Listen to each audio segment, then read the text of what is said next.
In this video I will talk about my experience with blockchain games or play-to-earn games or NFT games, whatever you would like to call them. In brief, I had invested in some bad projects, but also in some of the top projects, and currently I mainly lost money rather than gained.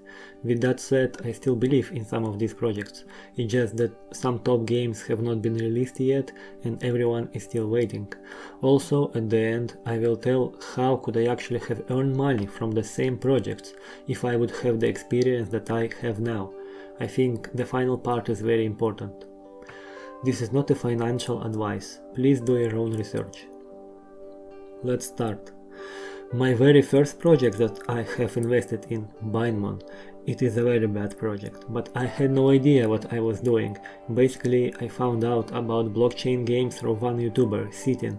I immediately googled it and in the top news there was Binemon. I had an assumption that this is such a rare phenomenon, play to earn games, and there are only few of them out there. Of course, I was wrong, and there are hundreds of crypto games out there. In fact, according to quick Google search, as of June 2022, there are 1550 blockchain games. Anyway, I quickly learned basics of crypto and invested in Binemon at the end of July 2021. I have invested around $300 and played their game. I leveled up my NFTs, which should have increased their value, and if I would sell my NFTs now, I would get around $20. I also can't earn anything from playing. Why this project is bad? Well, first thing, the team is unknown.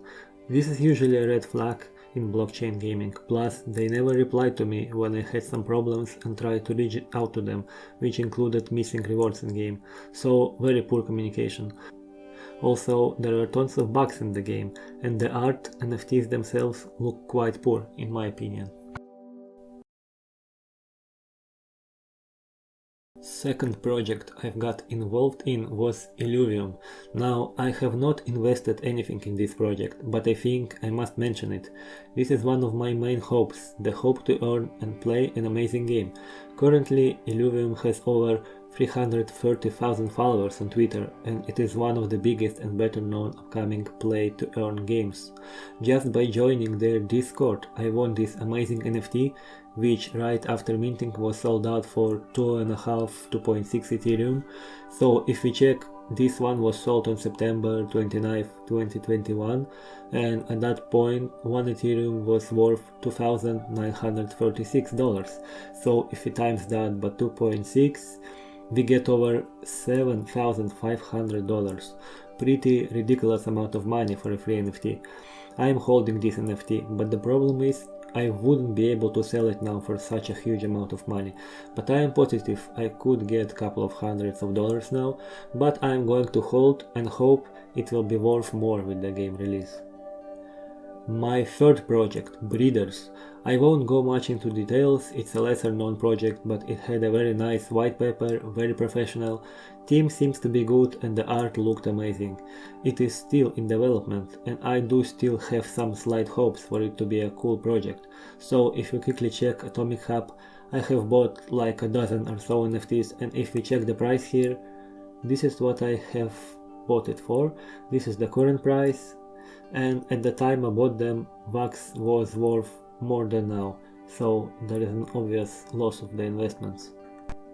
Project number 4, Guild of Guardians. It is a mobile game and also one of the biggest and most hyped upcoming play-to-earn games on the market, with over 130,000 followers on Twitter. I was chosen to test the first beta of this game and I enjoyed it. Wouldn't say I really loved it, but enjoyed it and currently waiting for the full release. Let's check a few NFTs I've bought. So this one, Arkhoon, bought on December 6th. So if we check on December 6th at 12 am, the price of Ethereum was $4,049. So this NFT cost me $12, and if I would sell it now, I would receive just around $6. Although the actual amount of Ethereum is larger, after the market's crash a few months ago, it's still unstable and all currencies lost a lot of value. All other NFTs price go in similar manner, so again I lost some investments. Not too many though, and I received 64 GOG tokens from playing the beta, which is currently worth around $15. Next project is Big Time, again one of the most anticipated blockchain games with over 250,000 followers on Twitter. Private beta is currently ongoing and I'm still hyped about this project. However, I bought this rare small space NFT for $200 and now it's worth only $60. So I could now buy several same spaces or much better one for $200. Very upset about this one. For me personally, this is a big amount of money to waste. Another project is Farmer's World, Notorious Farmer's World.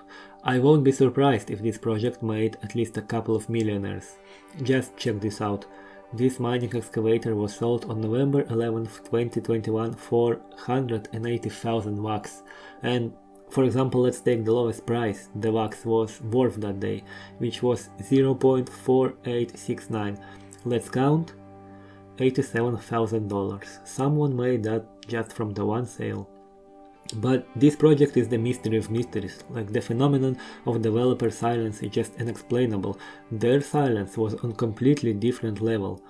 So the project is on its last breath right now, almost forgotten by everyone. I have invested quite a lot in it. When the prices dropped, I risked, I thought it will get back up, but it was actually slowly dying.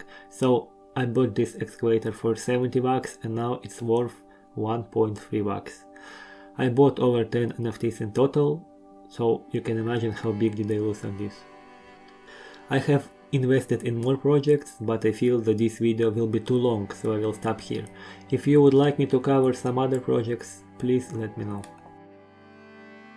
And now the final part. How could I have earned from these projects, or at least get more benefits? I noticed one thing and one trend with all the projects I have mentioned. The price grows for a few days, sometimes few weeks, and rarer for a few months after the initial sale mint, and then it starts to fall. For example, I clearly remember that even price of Binemon NFTs grew with the release of the first version of the game, and if I would sell everything at that point, I could have got at least $100 in profit. All of the following game updates slowly been killing the price of Binemon NFTs. Same with the Big Time. After initial sale, I think on the secondary market the cheapest space cost was around $240, so if I could make some profit. What would be even better is just to wait some time and then buy from the secondary market. I could now spend $60 and get the same NFT which I got for $200, so you get the idea. That's what I have found out so far. Wait and buy from secondary market. Again, it's not the financial advice and you guys think for yourselves. But what I have noticed so far, 100% of the projects lose value of their NFTs, and it is better to buy from the secondary market or sell immediately after the project itself done the sale. However, again, there is another unknown for me. I don't know what will happen with the game release. For example, the prices can be falling right now, but with the game release they might shoot high and the NFTs will be worth a fortune. I can't tell that. Also, this is only related to NFTs that have an upcoming game and might be completely irrelevant for the projects that don't have a blockchain game involved. I mean, just projects with profile pictures, JPEGs, just NFTs that don't involve play-to-earn gaming. The truth is, before I was solely focusing on the NFTs that relate to games, and that might have been my mistake. Only recently I started to focus more on JPEGs. Have you heard about the CryptoPunk NFT which was sold for $23.7 million? Anyway, that's all for this video. I still have much to say, and if you want me to cover something in particular, please let me know. Goodbye for now.